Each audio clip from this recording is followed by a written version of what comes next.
কাং দুজন ওর অ্যাসিস্ট্যান্টকে বলে আজকে রাত্রে সব অ্যাপয়েন্টমেন্ট ক্যান্সেল করে দেয়, কারণ ও এখানকার প্রিন্সিপাল স্যারকে প্রমিস করেছে যে রাত্রেবেলা সব স্টাফদের আর টিচারদের নিয়ে ডিনার করবে। কথা শুনে ওর অ্যাসিস্ট্যান্ট বলে, স্যার আপনি এইভাবে সব মিটিং ক্যান্সেল করছেন, এগুলো তো আপনি কোনো দিন আগে করেননি। আর আপনি যে বিয়ে করতে চলেছেন সেটাও না আমি বুঝলাম, কিন্তু মিস হেয়ন তো আপনাকে মোটেও পাত্তা দিচ্ছে না, তাহলে আপনি কিভাবে কি করবেন? তখন কাং দুজন বলে যে তোমাকে এত বুঝতে হবে না, আমি যতটুকু করতে বলেছি ততটুকুই করো। আর হ্যাঁ, হেয়ন অনেক বেশি শাই, ওই জন্য এখনও আমার সাথে অত কমফোর্টেবল ফিল করছে না, কিন্তু ধীরে ধীরে সব কিছুই আগের মতো হয়ে যাবে। তখন ও মিস্টার লিয়ের সাথে হেয়নকে কথা বলতে দেখে। ওদের দুজনকে একসাথে দেখে কাং দুজনের একটু জেলেসি হয়, কিন্তু ও অ্যাসিস্ট্যান্টকে সেটা বুঝতে দেয় না। অ্যাসিস্ট্যান্ট ওকে বলে যে হ্যাঁ মিস হেয়ন অনেক সুন্দর, আর উনি আপনার জন্য একদম পারফেক্ট ম্যাচ। সিয়ন হেয়নের কাছে আসে, এসে বলে যে চলো আমরা একটা গেম খেলি। তুমি আমার টিচার, কিন্তু আজকে আমি তোমার সাথে গেম খেলতে চাই। আমি তোমাকে একটা সিক্রেট বলবো, তুমি তো আমাকে একটা সিক্রেট বলবে। তখন হেয়ন কিছু বুঝতে পারে না। তখন সিহিয়ন বলে যে ছোটোবেলায় আমার যখন 6 বছর বয়স তখন আমার মা মারা যায়, তারপর থেকে আমার আঙ্কেলই আমাকে বড় করে তুলেছে। আমাকে 80% বড় আমার আঙ্কেলই করেছে। তো তখন হেয়ন জিজ্ঞাসা করে তোমার বাবা? তখন সিহিয়ন বলে যে বাবা আছে, কিন্তু বাবার তো অন্য জায়গায় বিয়ে হয়েছে, আর আমার যে স্টেপ মম তিনি আমার থেকে মাত্র 8 বছরের বড়। ওজন্য কোনো দিন নিজের মা হিসেবে মনেই হয়নি। আমি তো এখন আমার সিক্রেট তোমাকে বললাম, তুমি এখন চাইলে তোমার সিক্রেট আমাকে বলতেই পারো। কিন্তু হেয়ন কিছু বলতে পারে না। ও বলতে চাচ্ছিল, কিন্তু এই বাচ্চাকে ও এইসব সিচুয়েশন কীভাবে বলবে সেটা বুঝে পাচ্ছিল না। তখন আর কিছু না বললে সেহন নিজেই বলে, ঠিক আছে তুমি যদি আমাকে কিছু বলতে না চাও সমস্যা নেই, কিন্তু এটা বিশ্বাস রেখো যে যা হয়েছে সব কিছু ঠিক হয়ে যাবে। এটা বলে ও সেখান থেকে চলে গেলে হেয়ন আশ্চর্য হয়। ও মনে মনে ভাবে যে বাচ্চাটা টিচার না আমি টিচার, কিছুই বুঝলাম না। সব স্টাফেরা মিলে ডিনার করতে একটা রেস্টুরেন্টে আসে। মিস্টার লিও হেয়নের সাথেই ছিল। মিস্টার লিকে হেয়ন যতই অ্যাভয়েড করত, কিন্তু মিস্টার লি হেয়নের পিছু ছাড়তো না। বেসিক্যালি মিস্টার লি সবসময় হেয়নকে ফলো করত। যদিও এদের সম্পর্ক আগে ভালো ছিল না, কিন্তু কেন জানি না এখানে মিস্টার লি ওকে ফলো করে। তখন সেখানে কাং দুজন আসে। কাং দুজন ওদের দুজনকে একদম আর চোখে দেখে।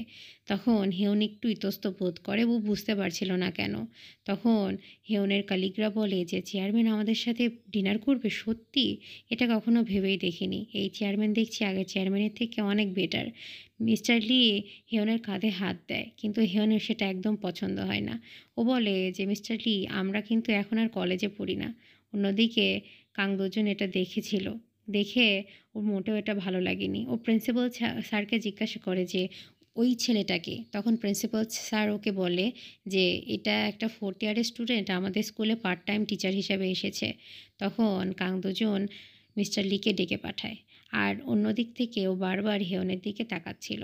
মিস্টার লি যখন প্রিন্সিপালের ডাক শুনতে পায়, মিস্টার লিও ওই টেবিলে যায়। মিস্টার লি যখন কাং দুজনের টেবিলে যায়, কাং দুজন বিভিন্ন ডিফারেন্ট প্রশ্ন করে যে আপনি তো একজন 4th ইয়ারের স্টুডেন্ট, তাহলে বলুন তো এইসব দেশের বিষয়ে, রাজনৈতিক বিষয়ে আপনি একজন কলেজ স্টুডেন্ট হিসেবে কী ভাবছেন? এই সব কিছু প্রশ্ন শুনে মিস্টার লি একটু ইতস্ত হয়। উনি ভাবেনি যে চেয়ারম্যান ওনাকে এইসব প্রশ্ন করবেন। আর কাং দুজন এক পর্যায়ে বলে যে অন্য মহিলার গায়ে হাত দিতে আপনার কি বাধা মনে হয় না? তখন মিস্টার লি মনে মনে ভাবে যে হঠাৎ মিস্টার চেয়ারম্যানের কী এমন হয়েছে, আর আমি কি কোনো ভুল করেছি? এই সব কিছু জেলেসির কারণেই কাং দুজন করছিল। মিস্টার লিও একটু ভয় পেয়ে যায়, কারণ চেয়ারম্যান যদি ওকে এইসব বলে তো ভয় পাওয়াটা স্বাভাবিক, তাই না? কিন্তু তখন প্রিন্সিপাল এই সব ম্যাটার একটু সামলে নেয়, কিন্তু কাং দুজনকে দেখে বোঝাই যাচ্ছিল যে সে ভীষণ জেলাস। অন্যদিকে এই ডিনারে হেয়নের আর ভাল লাগছে না। সে নিজের কালিগকে বলে যে আমি এখন চলে যাব। মিস্টার লিও ওদেরকে দেখছিল। নিজের কালিগকে হেয়ন বলে যে মিস্টার লিয়ের থেকে সাবধানে থেকো, উনি অত ভালো মানুষ নয়। কিন্তু হেয়নের কালিগের তো মিস্টার লিকে ভীষণ পছন্দ, কারণ মিস্টার লি দেখতে অনেক হ্যান্ডসাম। বাইরে আসার পর পেছন পেছন কাং দুজনও চলে আসে। কাং দুজন বলে তুমি এত তাড়াতাড়ি চলে আসলে, আমি তোমার জন্যই তো আজকের এই ডিনারের অ্যারেঞ্জমেন্ট করেছি। তখন হেয়ন বলে যে ভেতরে আর ভাল লাগছিল না, তাই চলে এসেছি। আর আমি অত ভালো দিক চিনি না, তাই তাড়াতাড়ি চলে এসেছি যাতে বাড়ি তাড়াতাড়ি যেতে পারি। এটা শুনে কাং দুজন বলে আমার সেন্স অফ ডিরেকশন অনেক ভালো। বাইরে অনেক ঠান্ডা, তুমি এখানে দাঁড়িয়ে থাকলে তোমার অনেক ঠান্ডা লাগবে। এটা বলে কাং দুজন নিজের জ্যাকেটটা হিয়নের গায়ে জড়িয়ে দেয় এবং বলে, চলো আমার গাড়িতে বসবে, এখানে ঠান্ডা লেগে যাবে তোমার।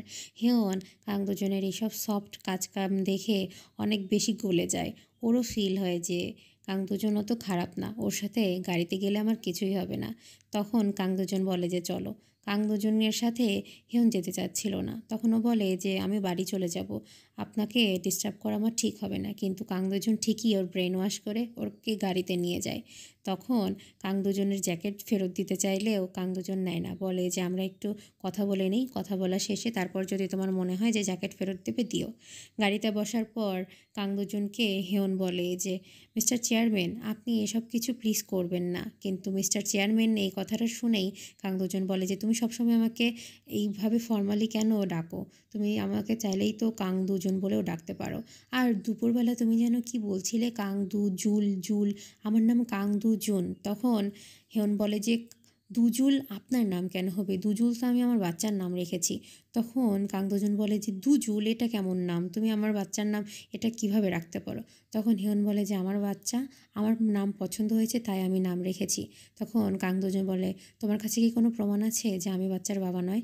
তখন হেয়ন বলে যে কোনো মা যদি বলে যে বাচ্চা আপনার না, তাহলে বুঝতে হয় সে বাচ্চা আপনার না। এই কথাটা কতবার আপনাকে আর বলবো। আর হ্যাঁ, আমার বাচ্চার নাম আমার পছন্দ হয়েছে তাই আমি রেখেছি।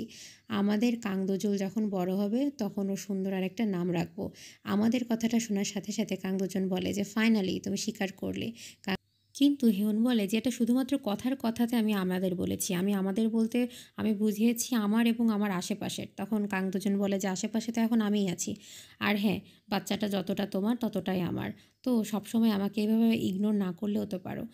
আর বিয়ের কথাটা আমি সিরিয়াসলি বলেছি। কিন্তু তখন হিয়ন বলে যে না, বিয়ে করা সম্ভব নয়। তখন কাং দুজন বলে যে কেন, আমরা একে অপরকে অনেক ভালোভাবে চিনেছি আর আমি তোমার সব হ্যাবিট সম্পর্কে জানি। তখন হিয়ন বলে যে আমরা তো এর আগে সেভাবে দেখাই করিনি, তাহলে আপনি আমার কী কী হ্যাবিট সম্পর্কে জানেন। তখন কাং দুজন বলে যে আমি সেদিন রাত্রে সব কিছুই মনে রেখেছি, ওই জন্য আমি জানি তোমার কখন কোনটা পছন্দ। এটা শুনে হিয়ন ভীষণ ব্লাশ করে, কিন্তু ও বলে যে আমাদের বিয়ে করা সম্ভব নয়, কারণ আমরা একে অপরকে ভালোবাসি না। তখন কাং দুজন বলে যে ও ভালোবাসা, ঠিক আছে চলো আমরা ভালোবাসি তাহলে। হিয়ন বলে যে কি, আপনি এভাবে কেন বলছেন যে ভালোবাসা অত সহজ, একে অপরকে ভালোবাসা অত সহজ না। কিন্তু কাং দুজন বলে যে বিশ্বাস করো আমার উপর, আমরা যদি সময় দিই একে অপরকে তাহলে অবশ্যই আমরা নিজেরা একে অপরকে ভালোবাসতে পারবো এবং আমাদের বাচ্চার জন্য ঠিকই একটা ফ্যামিলি ক্রিয়েট করতে পারবো। কাং দুজন বলে তুমি এই উইকেন্ডে ফ্রি আছো না, চলো আমরা দেখা করি, ডেটে যাই, তাহলে আমরা একে অপরকে খুব ভালোভাবে চিনতে পারবো আর তোমার মনে যেই সব ডাউট আছে সেগুলোও ক্লিয়ার হয়ে যাবে। প্রথমে তো হেউ না না বলে, কিন্তু পরে কাং দুজন ঠিকই ওকে ম্যানেজ করে নেয়। তখন হেউন বলে যে ঠিক আছে আমরা একটু ট্রাই করে দেখতেই পারি। এসব কিছুর পরে হেউন তো রাজি ছিল না, কিন্তু কাং দুজন ওকে ঠিকই সব বলে বুঝিয়ে নেয় আর ওরা ডিসিশন নেয় যে কালকে ওরা ডেটে যাবে। তারপরে হেয়ন নিজের বাড়িতে চলে যাওয়ার সিদ্ধান্ত নেয়। কাং দুজন ওকে নিজের বাড়ির সামনে নামিয়ে দিয়ে যায়। বাড়িতে যাওয়ার সময় হেয়ন ভাবে, আমার কি এখানে বিয়ে হবে, আমার কি ঠিক হবে বাচ্চার জন্য বিয়ে করা। আমি তো নিজের বাবা মার বিয়ে দেখেছি, সেই বিয়ে তার টিকে নেই, তাহলে আমরা যদি এখন বিয়ে করি তাহলে কি এই বিয়ে টিকবে। এই সব শঙ্কা মনের ভেতর নিয়ে হেয়ন বিভিন্নভাবে চিন্তিত হয়ে পড়ে, কিন্তু ও কাউকে বুঝতে দেয় না। বাসায় আসার পরে ও নিজের ফ্রেন্ড মিরানকে বলে যে ও নিজের বস চেয়ারম্যানের সাথে ডেট করতে যাচ্ছে এবং ওটাই ওর বাচ্চার বাবা। তখন মিরানও বলে যে হ্যাঁ আমিও আজকে নিউজে দেখলাম। মিরান আর মিনু সিদ্ধান্ত নেয় যে আগামীকালকে ওদের যে ডেট আছে সেখানে এরা দুজনও যাবে ওদের সাথে। এর পরের দিন আমরা দেখতে পাই যে ও নিজের ডেটের জন্য রেডি হয়ে এসেছে আর ওর পিছু পিছু সেই দুই বন্ধু এসেছে, কারণ ওরাও দেখতে চাচ্ছিল কাং দুজন কেমন মানুষ। আজকে কাং দুজন রেগুলার যেভাবে ড্রেস আপ করে তার থেকে একটু ডিফারেন্টলি ড্রেস আপ করেছে। ও হেয়নকে বলে যে আমি আজকে ডেটে আসার জন্য একটু ডিফারেন্টলি ড্রেস আপ করেছি, তোমার কি এটা পছন্দ হয়েছে। আমি চাচ্ছিলাম যে আমি রেগুলারলি অফিসে যেসব জামা কাপড় পরে থাকি সেগুলো যেন তোমার সাথে না পরে ঘুরে বেড়াই, তুমি হয়তো তাতে আনকমফোর্টেবল ফিল করবে। আর অন্যদিকে হেওনের বন্ধু মিরান এবং মিনুক ওদের পিছু পিছুই ছিল। কাং দুজনের ড্রেস আপ আজকে হেওনের পছন্দই হয়েছে। ওর কাছে মনে হয় মানুষটাকে আমি আগে এরকম ড্রেস আপে কোনো দিন দেখিনি, এখন ওকে দেখতে অনেক বেশি ডিফারেন্ট লাগছে। হেওন এটাও মনে মনে বলে যে এই ড্রেস আপ কাং দুজনকে অনেক বেশি স্যুট করছে। তারপরে কাং দুজন হেওনকে বয়স জিজ্ঞাসা করে। হেয়ন বলে যে আমি 27, আর কাং দুজন বলে যে আমি আমার ভাইয়ের থেকে 4 বছরের ছোট, আমি 34 বছরের। তখন হেয়ন বলে যে হ্যাঁ, আমি এর আগে আপনাকে স্কুলে তো দেখেইছি। তখন কাং দুজন বলে যে হ্যাঁ, আমি আমার নিজের উপর একটু বেশি অ্যাফেকশনেট। এরপর কাং দুজন হেয়নের 2 বন্ধুকে দেখে নেয়।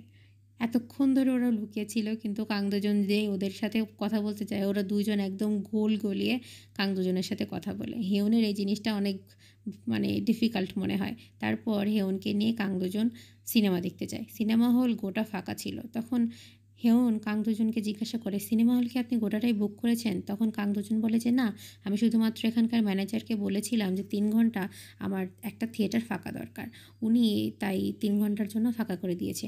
তখন হিয়ন মনে মনে ভাবে যে ও, আপনাদের তো গোটা সিনেমা হলই। তখন একটা ওয়েট্রেস এসে অর্ডার চায়। কাং দুজন হেয়নের কোনো ফেভারিট জিনিস জানতো না, সেই জন্য ও তেমন কিছু বলতে না পারায় পাশ থেকে মিনুক উঠে এসে বলে যে হেয়নের স্ট্রবেরি মিল্কশেক আর ক্যারামেল পপকর্ন পছন্দ। তখন মিরানোকে বারবার বলে এখানে চলে এসো, এখানে চলে এসো, ও পাশে আর কথা বলতে যেও না। কিন্তু মিনুক চায় না। তারপর কাং দুজন মিনুকের বলা মেনুটাই ওয়েট্রেসকে বলে হেয়নের জন্য অর্ডার করে দেয়। এরপর সিনেমা স্টার্ট হয়।